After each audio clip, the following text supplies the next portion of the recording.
numa classe média que se retira ou é retirada, né, e foi retirada da escola pública e vai, né, e caminha para a escola particular e caminha para os direitos particulares de saúde e de educação, a gente também está pensando em política pública, querendo ou não, né? Então, acho que quando a gente fala de escola no Brasil. Claro que aí você tem outros aspectos e outras questões inerentes à escola particular. Então, vou falar um pouquinho disso. Passa isso, Tia. A orientação profissional dentro da escola, né, é sempre um processo ou um projeto dentro de um contexto, certo? Então, se a gente for pensar o contexto da escola particular, a gente tem que pensar que escola particular é essa, a que ela serve e em que contexto ela também está inserida. Então, a gente tem visto, eu tenho conversado com muita gente que trabalha em escola e com, principalmente, pessoas apaixonadas pela educação e que falam muito, gente, que absurdo, de repente, numa reunião com a mantenedora solta a palavrinha empresa, que era uma coisa completamente proibida no contexto escolar, né? Por mais que, sim, o dono da escola está interessado em ganhar dinheiro, essa jamais foi uma palavra permitida dentro de uma reunião pedagógica, né? E ela deixou de ser proibida, o que é algo para a gente pensar. Então, a escola particular, ela existe dentro de um contexto que é esse contexto maior que a gente vive, né? Estamos numa sociedade em que o neoliberalismo existe, o capitalismo existe e que isso também existe na escola particular, né? E a gente precisa pensar nisso. E como é que a orientação profissional se insere dentro dessa escola, que é uma escola que briga por mercado consumidor. Horror falar isso assim, mas, né, eu estou indo para o extremo disso para a gente pensar que esse aspecto existe e ele precisa ser levado em consideração. Uma escola precisa de alunos, né? Como é que uma escola conquista alunos? Com excelência de ensino, certo? A princípio. Então, excelentes escolas têm filas de alunos, não interessa quanto elas custam, certo? Mas... Por que está andando isso? O filtro do ar. A gente... Não, beleza. Pode ser já? Desligou? Deve ser do Data Show, mas acabou de ligar. Ah, que legal. Você sabe como fazer ele parar de reclamar? Né? Deixa ele limpa depois, né? A gente fala, depois a gente limpa. Mas sem a cola eu esqueço o que eu estou falando, gente. Não vai dar. Então, acho que é uma coisa que né, um dos grandes aspectos, né, da escola é essa coisa, né, se você tem uma escola... A princípio era isso, né? Você tem uma escola com excelência de ensino, você tem alunos. Mas a gente tem outras questões. Você tem uma escola que precisa preparar esse aluno para a vida. Aí, anda aí, mais uma, quem sabe a gente... Você tem uma escola que precisa preparar esse aluno para ele passar no vestibular. E aí você tem uma coisa, por exemplo, né, que acontece agora todo mês de agosto, que é uma publicação da imprensa sobre o ranking das escolas brasileiras. Que é o ó do Borogodó, aquele negócio, né? Por quê? Porque as escolas antigamente recebiam, mais ou menos no mês de fevereiro, março, até abril, né, um relatório do INEP a respeito do desempenho dos seus alunos. Então, as escolas sabiam o que elas tinham feito, o que elas podiam fazer, quais eram as ações que elas podiam perpetrar dentro da escola para ter uma mudança e coisas do gênero, e elas não recebem mais. Não é legal? A gente fica sabendo, como escola, pela imprensa, como todo mundo, sem entender bulhufas do que aquele dado quer dizer, né? Porque não dá para saber, né? Então, é bem complicado, mas vamos lá.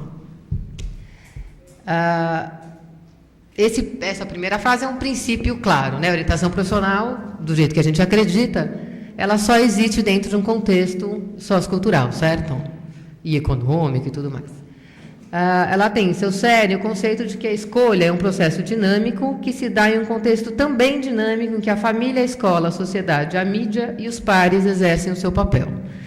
Então, de novo, a gente está falando da escola dentro deste contexto, né? E aí eu acabei de falar uma ação da mídia bastante importante que influencia e fecha e abre escolas. Eu não vou esquecer, não sei se vocês lembram, da grande publicação da Veja em 2004, que fez com que uma escola de São Paulo abrisse uma unidade nova e lotasse essa unidade quase que imediatamente, né, porque ela ficou em primeiro lugar. Eu tenho essa revista guardada até hoje, porque foi impressionante o que aconteceu, e a gente teve uma escola, né, com que a gente acompanhava de perto, que praticamente fechou as portas, porque ela não entrou nessa reportagem.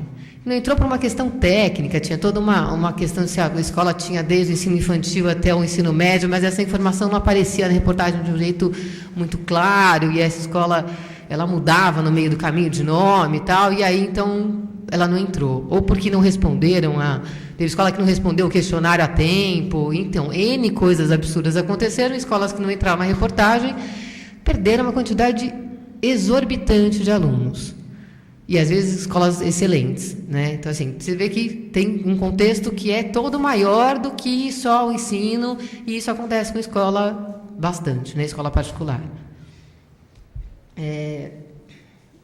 A orientação profissional dentro da escola, ela tem que ter, ela precisa ter coerência com o projeto político-pedagógico dessa escola. Então, vou dar um exemplo claro. É a mesma coisa, a nossa aluna do vértice não está aqui, né? A gente ter uma orientação profissional numa escola voltada para a preparação para o vestibular e eu ter uma orientação profissional numa escola de pedagogia Waldorf? Fácil de responder, né, gente? É evidente que não. Que são, né, você tem projetos político-pedagógicos diferentes. E se você tem projetos político-pedagógicos diferentes, você vai ter um projeto de orientação profissional inserido nessa escola também diferente, né? Ele é totalmente diferente, díspare e oposto? Não, você tem diretrizes e tem parâmetros, né, claro que semelhantes. Então, a gente vai pensar em, né, como a Luciana estava falando, a gente vai pensar em identidade profissional, desenvolvimento de identidade profissional, relação com a figura adulta, você vai pensar em exploração do mundo adulto, exploração do mundo do trabalho, né, algumas questões que são universais, né, a orientação profissional e a orientação profissional em escola, mas você vai pensar em formas de estruturar o trabalho de orientação profissional na escola de maneira sempre diferente, dependendo da escola em que você está inserido. Esse é um aspecto para a gente pensar, que está ligado ao trabalho ou à construção do projeto. Então, tem muita gente que vem, né, e chega, né, chega na Luciana, na Conceição, chega aqui no SEDES, perguntando, como é que eu faço um projeto para a escola? Aí a primeira coisa que a gente fala é, bom, depende. De que escola você está falando? Né, você conhece essa escola? Porque o que acontece muito, né? Eu sou orientadora profissional em escola há bastante tempo, em escolas diversas. Eu lembro de uma escola que eu trabalhei, que a diversão da coordenadora era me entregar toda semana um projeto de OP. Ela me entregava, olha, chegou mais um para você, dá uma olhada. E eu comecei a catalogar, porque eu tinha dó de jogar fora, na verdade, então eu comecei a guardar os projetos. Chegava um projeto atrás do outro, de pessoas que não tinham ideia de que escola que era aquela, de como é que essa escola pensava, de qual era o ideário dela, de qual era o projeto político-pedagógico dela, que não tinham ideia com quem que eles estavam conversando. E isso acontece, né? Eu recebi uma visita, e aí, como orientadora profissional de uma escola, eu recebi uma visita de uma metodologia, né, que veio me oferecer lá um serviço, e eu achei impressionante, assim, porque ela falou, e ela não tinha ideia que eu era orientadora profissional da escola. E que ela estava vendendo para mim um trabalho que eu já fazia. Eu olhei para aquilo e falei, como é que eu vou ser política, né? E não fazer essa pessoa ficar sem graça, porque ela está me vendendo uma coisa que sou eu que faço. Né? Não vai roubar o meu trabalho, nem acho que seja essa a intenção dela, mas assim, que coisa esquisita, né? Porque é isso mesmo. Então, vamos pensar que a gente, quando pensa em projeto de orientação profissional, não dá para você pensar num projeto genérico. As pessoas normalmente montam um projeto e saem vendendo por aí, mas não sabem para quem que eles estão vendendo. Vai vender lá no Bandeirantes o projeto de OP. Né, Cida? O cara vai chutar você para fora, é ele que faz a orientação profissional lá, não vai de jeito nenhum, né, receber um projeto. Eu estou brincando, mas é uma coisa que a gente precisa parar para pensar, né? Só faz sentido. Por isso que as pessoas falam, bom, você tem contato com essa escola? Você conhece? Você já estudou lá? Você já trabalhou? Você sabe como é que ela funciona? Ótimo, então vai lá, que você tem o que construir, você tem um diálogo para construir. Né? A gente teve os alunos do curso de extensão, foram fazer entrevistas com orientadores profissionais em escolas, E eles trouxeram um exemplo bem interessante de uma professora que está estruturando um projeto de OP. E aí estava eu e o professor Mário Souza Costa, né, assistindo a apresentação dos alunos, a gente falou, puxa vida, vai mudar tudo. Porque ela tinha acabado de montar o projeto. E ela montou um projeto inserido na grade curricular, né, que atende aí a flexibilização da LDB de 96, né, que permite que a orientação profissional entre na grade curricular. Mas um projeto do jeito que ela conseguiu fazer e quase que pré-pronto, porque era o que dava para ela fazer. Ela vai alterar. Né? Então, se tiver aí uma abertura da escola para receber essa possibilidade de alteração, e aí torcemos para que sim, ela vai mudar esse projeto daqui a 2, 3 anos, ele é completamente diferente do que o projeto que ela construiu. Porque ela vai ter que dialogar e saber o que funciona e o que não funciona nessa instituição. Né? Vai lá. Aí eu vou me repetir, aí eu repetir um pouquinho do que a Luciana falou, que qual é o papel da escola hoje, né? Como é que a gente enxerga essa escola? Ela vem exercendo cada vez mais um papel significativo como instituição sólida, né, da nossa sociedade contemporânea. Então, ela assume funções que não são dela. Né? Então, ela é cada vez mais um espaço de educação moral e ética, né? Vocês lembram disso, né? De aprendizado e de socialização. E aí a orientação profissional se insere como um dos seus objetivos. Então, assim, isso das grandes cidades, né, esse é um estranhamento de quem veio de uma cidade interior, é que a socialização se dê na escola apenas. Né? Eu tive uma aluna que veio de uma cidade pequenininha para cá, se não me engano, no 8º, 9º ano, e ela falou que ela estranhava que as pessoas só se conheciam da escola, que ninguém tomava banho no rio junto, que ninguém brincava na rua, que ninguém andava de bicicleta, que ninguém saía para pescar. Né? E que isso para ela era bizarro, porque ela só tinha amigos da escola quando ela veio para São Paulo. E quando ela estava na cidade dela, ela tinha amigos de fora da escola. Então, a socialização da escola era outra, né? Era mais uma forma. Não era a única forma que existia. E essa é uma coisa que a gente entende, assim, né? Cada vez mais, a escola vira a forma de socialização, e essa socialização que de certa forma, coordenada, pensada, cerceada. Então, a gente faz intervalos de alunos separados para que os pequenos não convivam com os grandes. Aí eu lembro que eu brincava na rua e a coisa mais legal era que os pequenos conviviam com os grandes. Né? Claro que você tomava a pancada do grande, mas ele também te protegia. Né? Do outro grande que pudesse querer vir bater em você. Né? Só ele podia, dos outros não pode. Eu estou brincando assim, mas essa socialização maior, ela é toda protegida. Né? E aí também vai ficando esquisita. E eu estou falando essa questão da proteção por quê? Porque essa é uma queixa, diferente do que a Luciana fala da escola pública, uma queixa de aluno de escola particular é que a escola protege e solta ele no mundo. Né? É uma revolta do aluno da escola particular, é essa. Então, aqui eu sou protegido, aqui todo mundo me acha lindo, maravilhoso, que essa é uma questão da escola, né, e do exemplo da escola que eu vou dar para vocês, de alunos que são muito valorizados, que são geniais, e que no mundo eles não são tudo isso. Né? No mundo eles são mais um, que talvez seja genial de fato, mas ele vai ter que mostrar para o mundo por que ele é genial. E na escola todo mundo bate palma, acha que ele faz bárbaro. E ele vai olhar lá para fora e ele desconfia, quando ele chega lá no 3º ano, de que talvez ele não seja tão genial assim. E isso para ele é um problema. Vamos lá. Aí tem uma outra questão para a gente pensar do orientador profissional dentro da escola, que é a identidade do orientador profissional inserido no espaço escolar. E os aspectos políticos da função do orientador profissional na escola. Então, uma coisa que a gente percebe, né, eu faço projetos em escola desde vir e montar grupo, até ser orientadora e ter esse papel. Você tem acho que uma coisa que você fala, Lu, assim, quando você tem um orientador profissional dentro da escola, você gera um incômodo, entre aspas. Por quê? Porque o que esse cara faz? Né? Na escola que eu estou, o que a Cecília faz? Eu estou lá faz 11 anos, 11, né?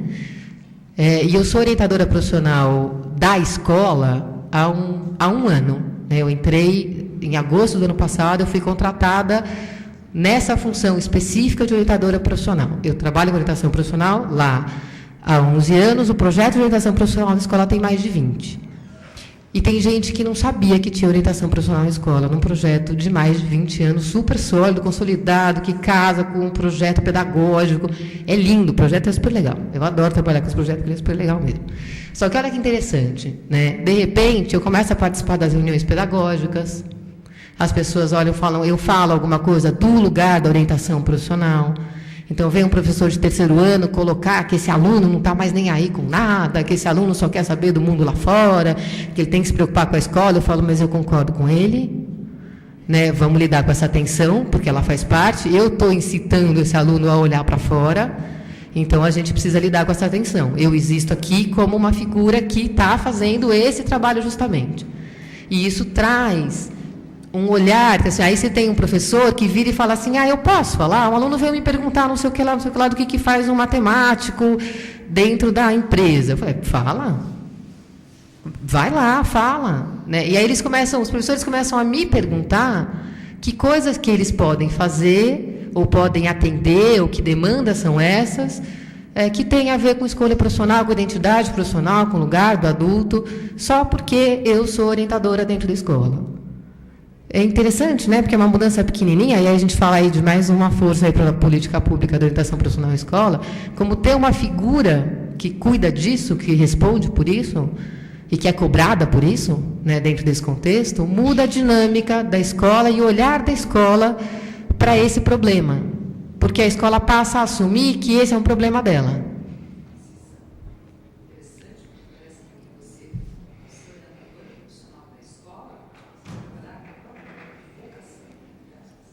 É, isso mesmo. É porque aí a vocação, quer dizer, a escola deixa de ser um fim em si mesma, né? Então, eu terminei, esse aluno sai bem preparado no terceiro ano, eu fiz a minha função, e ela passa a começar a dialogar com as outras instâncias e as instâncias que vêm depois da escola.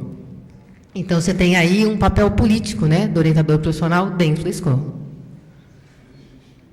É, isso mesmo. Como pensar um modelo único de OP para todos os contextos escolares, acho que isso eu já falei, né? Acabei invertendo a ordem. E o risco que a gente tem é reduzir a orientação profissional à sua função informativa, né? Então, tanto de um lado, como a Luciana falou, você ter o cara que vai lá, aplica um teste e entrega o resultado, que eu acho que essa é uma realidade cada vez mais fácil da gente quebrar, né? Mas você tem um outro lado, que, aliás, é super fácil, gente. As faculdades todas particulares oferecem ações de orientação profissional. É só ligar. Liga lá e fala, eu estou precisando de uma feira. Vem a feira pronta, com brinde, com tudo que você quiser. É ótimo. Só que é isso, né? Você corre o risco de não saber o que fazer e acabar cuidando só de um aspecto, que é o aspecto, inclusive, mais simples da orientação profissional, que é a informação. Ele é completamente, eu não estou dizendo que ele não tem que ter, ele é super necessário. Mas ele é um dos aspectos da orientação profissional. A gente não vai falar da identidade, não vai falar da exploração, não vai falar de nada. Né, da desconstrução de sonhos mirabolantes, não fala de nada disso, você fala só disso. E aí isso é um problema, porque, de novo, você vai virar e o cara tem que conseguir fazer sozinho, e aí ele é o cara que vai precisar construir só ele o caminho e buscar informação, sei lá como, porque essa informação também vem enviesada. Vai, Cidinha. Aí, vamos lá, que agora é uma lenga-lenga grande, né? Então, o projeto de orientação profissional, no contexto escolar, ele deve levar em consideração, então, só para a gente resumir, o projeto pedagógico da escola, o ser humano que a escola pretende formar. Então, eu não posso fazer uma orientação profissional numa escola humanista do jeito que eu faço numa escola voltada para o mercado de trabalho. Eu vou, de novo, dar um exemplo lá dos meus alunos que foram para o Rumo, que é uma escola voltada para a formação, né? Ela é muito dentro de um contexto para estudo, para vestibular. Então, você tem alunos muito específicos, que estão lá, né, de famílias específicas, que estão lá estudando para passar no vestibular, num esquema muito rígido, né, e muito puxado. Então, você precisa pensar nisso. Que ser humano é esse que a escola está formando? Ou que ela pretende formar? Isso está no projeto pedagógico seu lá, o PPP da escola está lá. Né? Quem é essa pessoa que ela quer formar e qual é o papel dela nesse processo? Como a escola vê o seu papel de agente de formação humana e social e o papel da OP dentro do ideário escolar. Né? Então, de novo, a orientação profissional vem aqui para eu poder vender e dizer que eu tenho OP? É um projeto, certo? A orientação vocacional ou profissional vem aqui para que ela atravesse o contexto escolar como um todo e que eu comece a trabalhar essa construção de identidade desde os meus alunos lá do infantil, é outro projeto, certo? Depende de como ela se insere no ideário. E o papel do orientador profissional na estrutura da escola. Então, de novo, se ele é um cara que vai trabalhar só lá no terceiro, se ele é um cara que vai poder dialogar com outras instâncias, que papel é esse? Claro que aí eu fico instigando vocês, como orientadores profissionais, a abrir espaço. Tem espaço. Você faz orientação profissional para ensino infantil? Eu faço. Você trabalha processo decisório desde o começo. Isso é orientação profissional. Né? Claro que ela está super casada com o trabalho do pedagogo, do educador, claro que sim. Mas você pode puxar para você. É orientação profissional, é isso que ele está fazendo. Desde os pequenininhos, né? Quando você começa a trabalhar alguns processos e processos de escolha e de inserção, você está falando o tempo todo de orientação profissional, né? De como é que essa criança escolhe, quais são os assuntos que ela vai pesquisar, como é que essa criança seleciona esses assuntos, como é que ela apresenta. Você está falando de OP, certo? Sem falar de alguém que está escolhendo uma faculdade. Então, olha lá como dá para montar, né, e cavando espaço dentro da escola para que você possa ter um projeto de OP que caiba dentro desse ideário. E aí, quais as principais formas, né, de inserção da OP nas escolas hoje? Então, são os grupos, que são esses grupos que são fora da grade curricular, e como parte da orientação educacional, geralmente com um aspecto mais informativo, ou seja, o orientador educacional acumula a função de orientador profissional, então ele acaba dando conta, muitas vezes, de fazer só o aspecto informativo, porque não dá tempo, porque o cara cuida de problema pedagógico, chama pai e mãe e faz orientação profissional. Não dá para dar conta, não tem perna. Né, às vezes você vê escolas imensas com 250 alunos no terceiro ano, que o cara, além de ser educador educacional, tem que resolver todos os problemas pedagógicos, ele também faz orientação profissional quando dá tempo, quando sobra tempo. Então, não dá mesmo, né? E aí, inserida na grade curricular, que é pela LDB de 96, né, que tem essa possibilidade. E aí eu vou contar um pouquinho de um exemplo de escola, tá? Porque senão eu fico falando no vazio, acho que fica mais fácil, que é a orientação profissional na grade curricular, como espaço de elaboração de um projeto de vida, o exemplo do Colégio Oswald de Andrade, que é um exemplo bastante específico, né? Porque é uma escola que tem a sua forma de ser escola. Quais são as características desse colégio? Ele é localizado na Zona Oeste de São Paulo, ele foi fundado no final dos anos 70, ele tem de educação infantil ao ensino médio e é uma escola considerada de porte médio. Tá? O que é uma escola de porte médio? Ela vai ter, normalmente, em média, de 2 a 3 turmas por série. Né? Então, pensa aí uns 150, não, 150 não, que é louca, volta. Uns 90 alunos, no máximo, por série, tá? E quais são as outras características? É uma formação humanista, ela propõe a formação humanista, com a valorização ampla das principais áreas do conhecimento humano, o desenvolvimento da responsabilização do aluno pelo seu processo estudantil e o desenvolvimento da capacidade de escolha do aluno. Olha lá como a gente já tem orientação profissional dentro do ideário da escola. Né? Então, esse aluno ele trabalha o processo de escolha desde pequenininho. Então, você vai ter tanto em escolhas de matérias optativas, por exemplo, no médio, como de escolha de temas de projetos no Fundamental 2, ou temas de projetos no infantil, que são projetos de grupo. Né? Então, na educação infantil, a minha filha está lá no grupo 4, e eles estão estudando, o projeto deles chama Projeto Esqueleto. É super legal, na verdade. Porque um garotinho se machucou, né? Imagina um garoto de 4 anos, daqueles bem ativos, e veio com a chapa, né, para a escola, o raio-x. E aí começou, de que esse negócio branco, como assim você parece uma caveira, e aí foi. Né? Então, eles começaram a estudar, e aí né, a professora vai construindo todo o projeto de investigação em cima de um interesse das crianças. O interesse deles foi essa história. Aí, acho que era o pé do menino que ele tinha machucado, não sei mais qual que é a chapa que é a dele. E eles começaram a montar um esqueleto na janela da sala. Então, se você for na sala, tem vários raios-x de pedaços do corpo montando o corpo humano. Então, assim, isso já fala, né, de um processo de orientação profissional, entendem? Lá nos pequenininhos, né?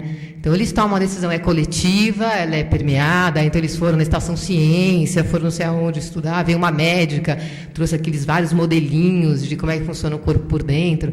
Genial. Veio uma integrante de um grupo que chama Barbatuques, né, que trabalha com o som do corpo, para fazer sons, né, e usar a caixa torácica, usar os ossos para fazer som. Então, eles estão trabalhando isso, desde os pequenininhos, né? Os meninos do ensino médio já vão trabalhar com escolha de eletivas que eles podem fazer, eles fazem uma tese no segundo ano, né, uma monografia, eles têm que escolher tema, tem que pegar um tema super amplo e pegar um problema para estudar, pequenininho, fazer uma monografia acadêmica, né? Eles têm banca examinadora no final, eles têm que apresentar esse trabalho para uma banca. Então, tem todo um trabalho que é feito, né, dentro dessa estrutura, dentro desse ideário.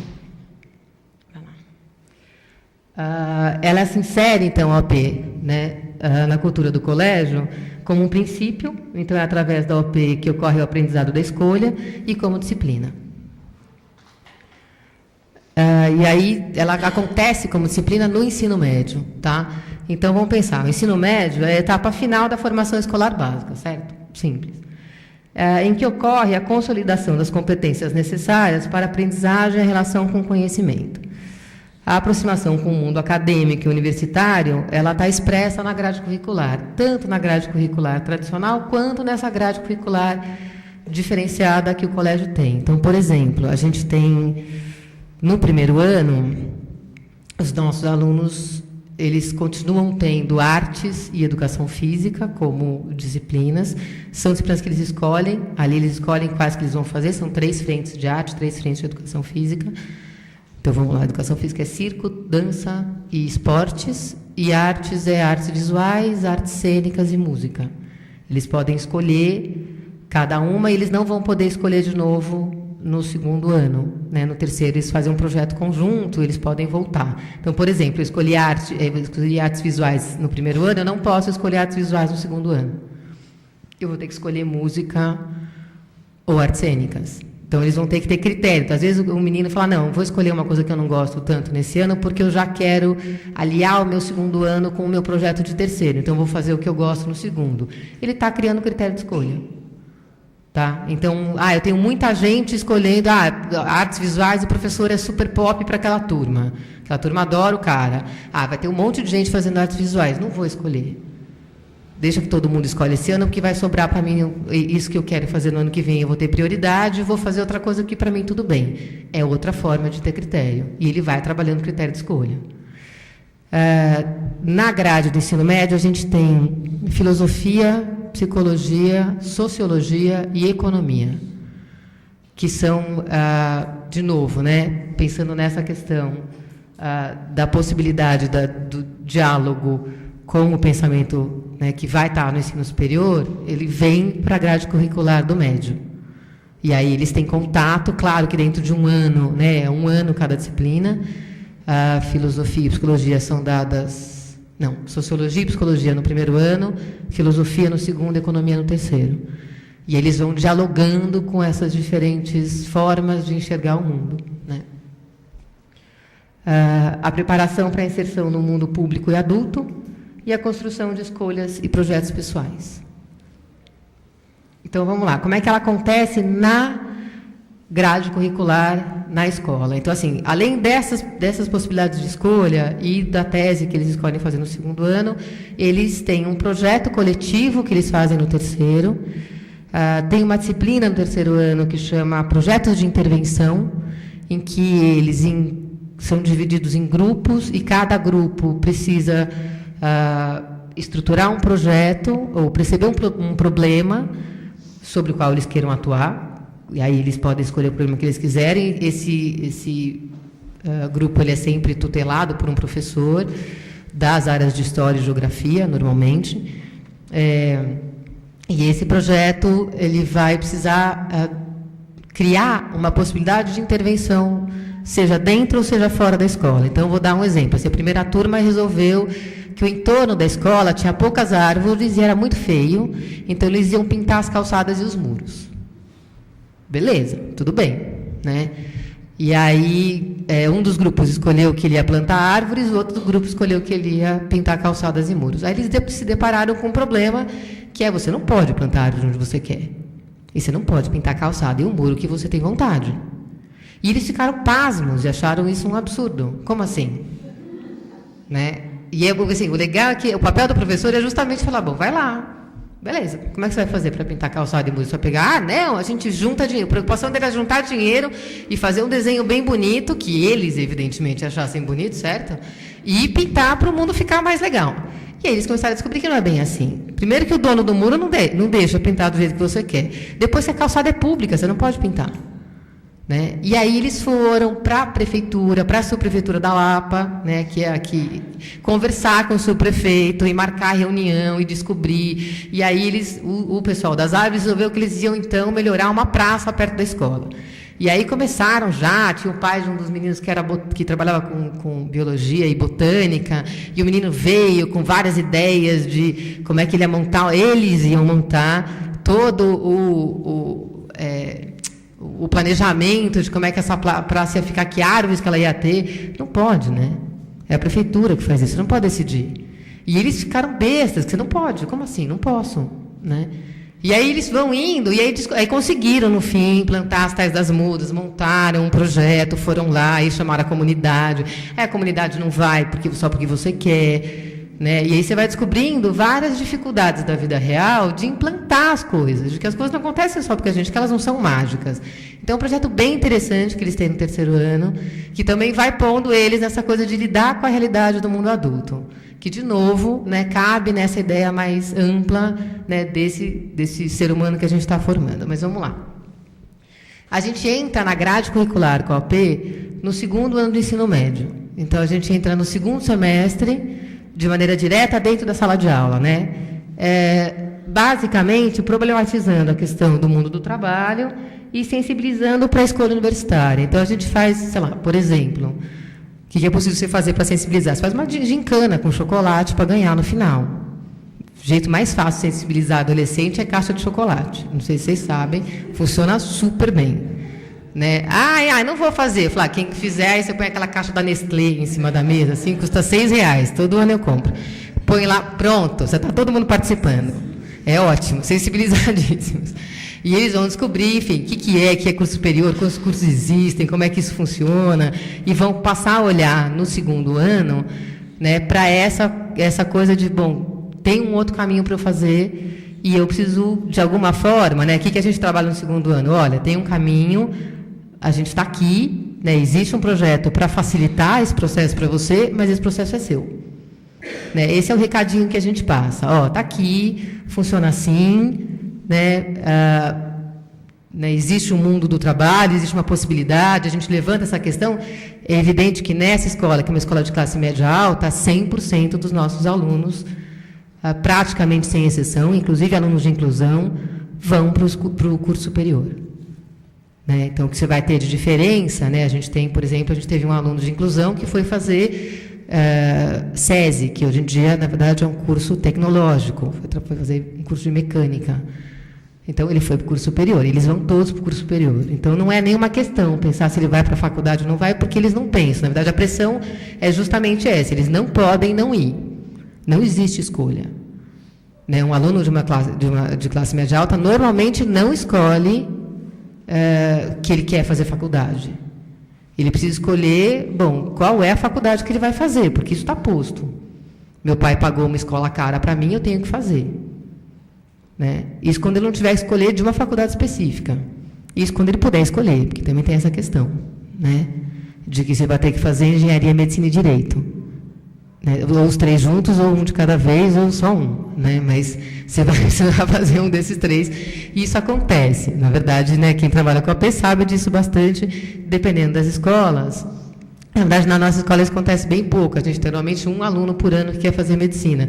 Porque é uma escola humanista, as famílias São famílias, normalmente, e aí de formações diversas e com uma perspectiva, não seria uma família, né, com uma perspectiva mais tradicional se não fosse, se tivesse, né, não ia colocar o filho nessa escola, na verdade, ia colocar em outra, né, punha lá na Bandeirantes, não punha no Oswald. Simples assim. Então, você tem aí uma variedade muito grande. A gente, na verdade, tem pouquíssima repetição de escolha. A gente tem aí de 60 alunos, ou 50, a gente tem 56 no terceiro ano esse ano, a gente tem 2 alunos querendo fazer a mesma coisa, que é arquitetura. E o restante querem coisas diferentes. Né? E aí vai indo. Ou, de novo, tem 2 querendo fazer cinema, mas aí um quer fazer na FAAP e o outro odeia a FAAP. Né? Super legal, né? Mesma sala, a mesma comunidade, a mesma realidade, um ficou completamente apaixonado pelo curso, o outro odiou. Isso também é uma coisa que tem de uma diversidade desses alunos aí. Tá, então, no segundo é isso que a gente faz. No terceiro, é um curso semestral, ele está inserido dentro da grade curricular, então é a aula mesmo. As aulas da escola são aulas de 1h15, não são aulas de 45 minutos, o que a gente, né, na verdade, quando diminuiu de 1h30 para 1h15, a gente reclamou pra caramba. Mas a gente coube aí 1h15 muito bem. Então, você tem que ser nada, né? Você consegue ter uma aula inteira de orientação profissional dentro de uma aula só. E 45 minutos não dá tempo. Você fica 10 minutos mandando o cara sentar, né? E aí depois você vai ter 30 minutos para fazer alguma coisa, que nos 5 minutos finais eles estão olhando para o relógio. Então, meia hora é super difícil trabalhar. Com 1h15, eles têm intervalos de 10 ou 20 minutos entre uma aula e outra. Então, eles já estão dentro da sala, já estão sentando, você tem 2 minutos para botar todo mundo sentado, e você começa a sua atividade, você tem 1h10 para trabalhar. E é genial, porque você consegue fazer uma aula legal de orientação profissional, inteira, com começo, meio e fim, com discussão no final. Né? Se a gente faz, né, no segundo ano, nós faz a gincana, eles vão, eles escolhem, eles põem na lousa, eles discutem, eles ainda pegam uma lista, ainda olham para essa lista, exploram a lista, tudo isso em 1h15, porque dá tempo de fazer. Então, isso também é uma questão que é uma característica peculiar da escola e que permite um trabalho bem interessante de AP. A gente divide as turmas, tá? Então, são sempre grupos de mais ou menos 15 alunos, para você conseguir ter uma qualidade melhor de relação com os meninos. E dessa coisa do papel do facilitador, né, do orientador profissional, ser mais interessante. Eu dividi aí em autoconhecimento e informação, para ficar mais fácil, mas isso é didático, né, não é só desse jeitinho que funciona, e eles visam a construção de um projeto de vida. Então, quando termina o semestre, eles constroem um projeto. Né, e eles vão trabalhando esses aspectos para poder fazer essa construção. E aí, no segundo semestre, a gente tem um plantão e um acompanhamento dos alunos e, eventualmente, das famílias, que aí nos procuram e aí, né, tem esse acompanhamento. Desde vestibulares que estão acontecendo, e aí tem entrada em sala de aula pontual quando precisa, e isso acontece. E a gente faz isso com os ex-alunos também. Quando eles saem da escola, a gente acompanha esses alunos que estão já no cursinho ou que foram viajar e voltam, a gente faz um acompanhamento dirigido. Então, exemplos de aspectos que a gente trabalha no autoconhecimento. Aí, de novo, exemplo, gente. Por que eu estou falando de exemplos? Porque esse curso ele é estruturado dependendo da turma. É uma orientação profissional que não tem um projeto fixo. A gente tem um projeto, a gente vai construir um projeto de vida e a gente vai trabalhar aspectos que têm a ver com autoconhecimento e aspectos que têm a ver com informação. Mas cada turma é uma turma e eu vou trabalhar isso de maneiras diferentes. Eu trabalho isso aula a aula. Então, eu levanto as expectativas na primeira aula, essa aula é sempre igual, né, que é uma aula de expectativas, daí em diante eu não sei o que eu vou fazer. Eu vou saber o que eu vou fazer sempre nessa possibilidade de construir junto com eles, porque as turmas são muito diferentes. Né? Quem trabalha com escola e dá aula sabe disso. Cada turma que você pode ser professor de matemática, cada turma com a qual você interage é uma turma diferente. Né? E eles vêm diferentes. Né? Se a gente pensar num processo histórico na escola, a gente tinha uma questão, né? Até a Conceição fala bastante disso lá no SOP, que você tinha jovens muito idealistas, o que você tinha que fazer era desconstruir esse ideal, botar esse povo na terra, né? Dar um pouco de chão, e o que você tem hoje são alunos que não conseguem sonhar. E quando você manda sonhar, ele fala, mas eu não sei se isso vai acontecer de verdade. Eu também não. Você está sonhando? Né? E é super difícil, você tem que fazer o oposto. Antes eles sonhavam, eles iam fazer, ia acontecer, e aí você fala, não, você não vai. Menos, né? Volta para cá. E agora você fala, não, pera, você pode sim, vai. Por que não? Sonha. Não quer dizer que vai acontecer idêntico ao que você está pensando, mas você pode sonhar. E a gente está numa sociedade que mudou, né? De 11 anos para cá, quando eu entrei na escola, era isso que acontecia. Hoje não é mais. Hoje você tem um aluno com dificuldade de sonhar. E aí, né, eu não sei que turma que vem.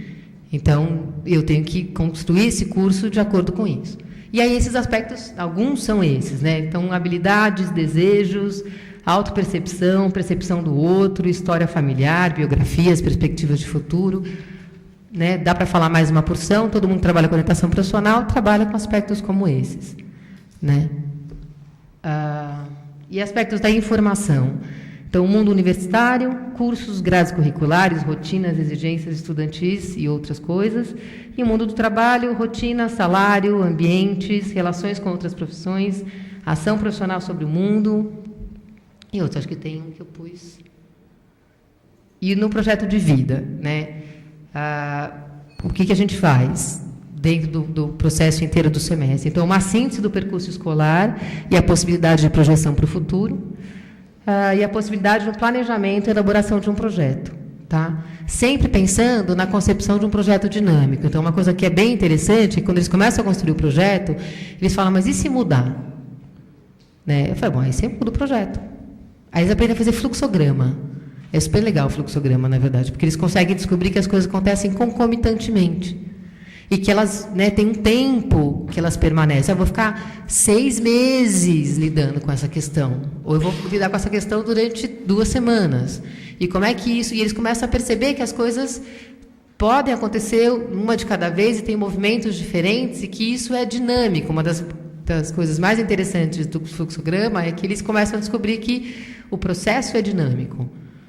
Que não acontece tudo, né? Que não é, então eu tenho que ter tudo pronto agora. Não, você não tem. Tem coisa que você precisa ter pronto agora, mas tem coisa que você vai ter que desenvolver ao longo do tempo.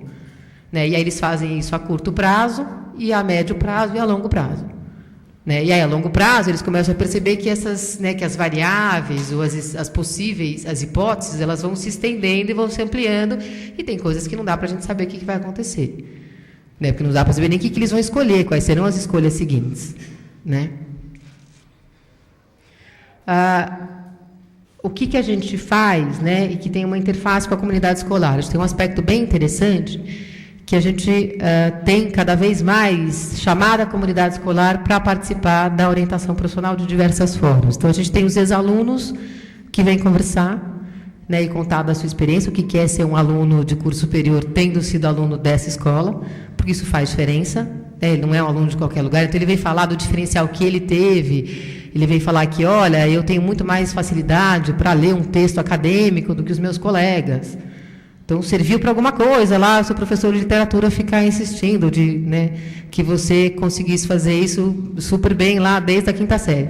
Então, essas coisas que eles vão trocando e que é muito legal que os alunos começam a ver, então eu tenho algumas coisas que eu vivo aqui na escola que eu vou poder continuar vivendo na faculdade, que aí é a entrada do mundo adulto para eles, né? E que isso pode acontecer e eles começam a trocar, falar, mas como é que foi que você fez para passar no vestibular? Então, a gente teve um aluno de audiovisual, que é o grande problema para São Paulo, é entrar em audiovisual na USP, que é a segunda coisa mais difícil depois de medicina, né? E audiovisual é muito mais cotado lá no OSU do que medicina, né? Por uma questão de perfil, né? De alunos e famílias. E aí, como é que você passa? A prova é super difícil. Porque a prova específica é super difícil também. E aí ele vai trazendo as estratégias, então ele traz como é que ele era, qual era o perfil de aluno dele, e aí, né, com esse perfil de aluno, o que ele teve de facilidade, o que ele teve de dificuldade, e ele vai dialogando com os meninos que estão lá. Muitas vezes eles conhecem esses alunos, às vezes admiram, às vezes não, e às vezes se surpreendem, então é bem interessante. A gente tem as visitas a locais de trabalho, eles vão conhecer, e aí a gente faz um convite à comunidade escolar para receber os alunos, e os alunos vão conhecer esse espaço. Então, é bem interessante que são pais de alunos, às vezes, da educação infantil, que mandam lá, né, a sua disponibilidade, e os nossos alunos de 3º ano vão lá. Então, eles conhecem, você tem uma troca bem legal e uma participação ativa da comunidade nesse momento, que é um momento exclusivo do 3º ano, mas aí você tem um pai que fala, olha, que legal, tem um projeto de OP lá no 3º, poxa, que bacana, né? Você vê que você vende OP de vários jeitos dentro da escola. Você tem um contato com as instituições de curso superior, que acontece na jornada de profissões, a gente vem mudando aí a jornada e vem trazendo cada vez mais as faculdades para dentro da escola. Por quê? Porque a gente consegue ampliar o interesse da molecadinha. O que me interessa com uma jornada que aconteça dentro do meu dia de escola? Então, esse foi o primeiro ano que a gente fez isso de manhã, né? A Cidinha foi lá falar de psicologia, a Conceição foi lá falar sobre escolha profissional. Eu fico apelando para todo mundo que eu conheço também. E a gente fez dentro da grade, dentro do horário de aula. Para quê? Vai o ensino médio inteiro, não é um horário que eles têm que ir, se eles tiverem interesse, eles vão, e participaram muito ativamente, gostam muito, querem ver, mesmo um profissional que eles não têm interesse em saber o que esse cara faz. Então, são profissionais que vêm falar da sua carreira, né, diversos, e essas mesas são simultâneas, e a gente tem as faculdades trazendo o que eles fazem.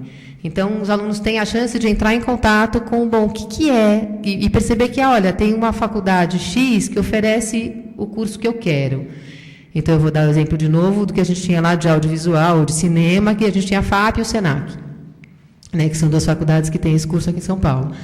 E aí eles foram, como é que é o SENAC, como é que é o curso deles, como é que é a FAP, como é que é o curso deles. Então, eles começam a descobrir que você tem cursos diferentes em faculdades diferentes, mas você começa a descobrir, o aluno de primeiro ano começa a descobrir.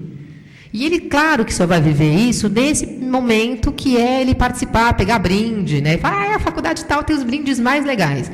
Aí vem a molecadinha de sexto ano pegar brinde. Pouco me importa, né, se ele está sabendo que é, mas ele olhou e falou assim, ele chega em casa, e a gente teve um feedback interessante, porque os pais, os alunos do Fundamental 2, ligaram para o coordenador para saber o que é esse negócio que teve aí do médio, que meu filho chegou com um brinde, com um monte de coisa de faculdade aqui na minha casa. Olha que legal, né? Eu fiz uma feira dentro da grade, a gente sempre faz esse evento há anos, mas sempre à noite, ou no final de semana, e dessa vez a gente fez no horário de aula. E aí os alunos pequenininhos começaram a querer saber o que é esse negócio. Você está sensibilizando, você está estimulando, você está fazendo ele pensar. Né? Ele não tem ideia do que ele vai fazer. Deus me livre, ainda bem que só quando eu estiver no médio. Mas ele viu que tem. Ele viu que tinha um monte de profissional, um monte de mesa, um monte de cartaz pela escola, que tinha um agito diferente acontecendo ali. E esse agito diferente não precisa nem ser uma peça de teatro, não precisa ser obrigatoriamente uma coisa que os alunos façam, mas está acontecendo dentro da escola. E eu quero saber o que é, mesmo que eu esteja na sexta, na sétima, na oitava série. É interessante, né? Você traz um jeito de discutir, de falar de orientação profissional de um outro jeito. Eu acho que eu acabei. Acabei. Senão a gente está todo mundo ficando com fome, né? Precisa fazer intervalo. Então, assim, é a melhor maneira de fazer orientação profissional? Não sei. Funciona nessa comunidade. E outra coisa, né, que acho que vocês perceberam, vem mudando ano a ano. Então, todo ano a gente percebe necessidade de mudar e todo ano a gente altera o nosso projeto de orientação profissional dentro da escola. Então, essa é uma coisa que é importante.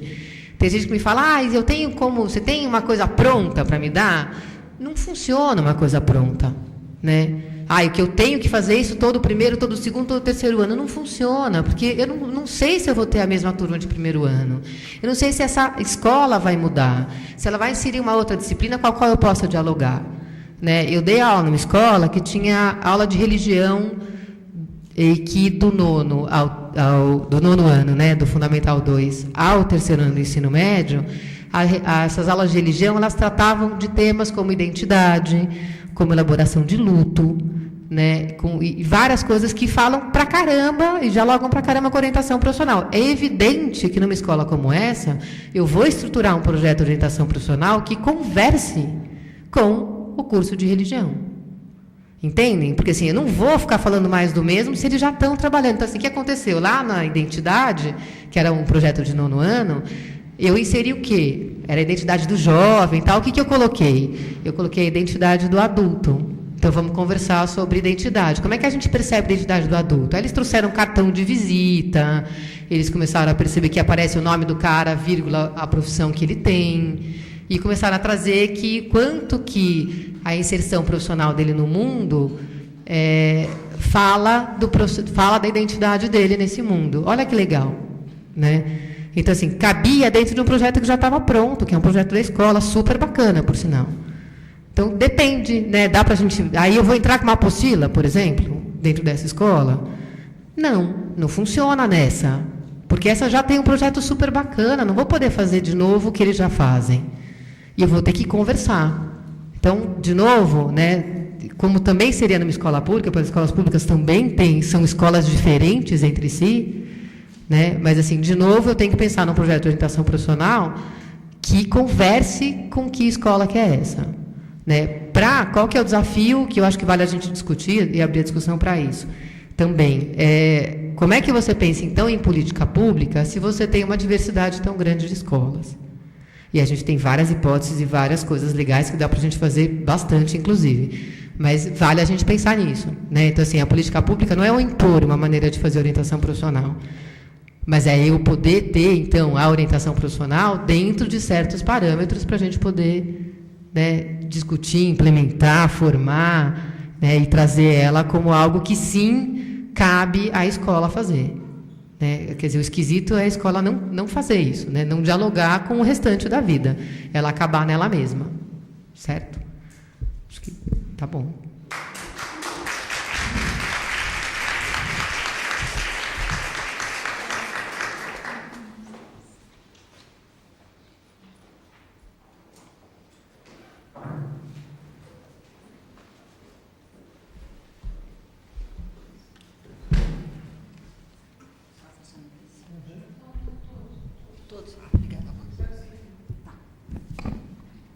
Bom, gente, só a gente fala pra caramba, né, meninas? Pelo amor de Deus.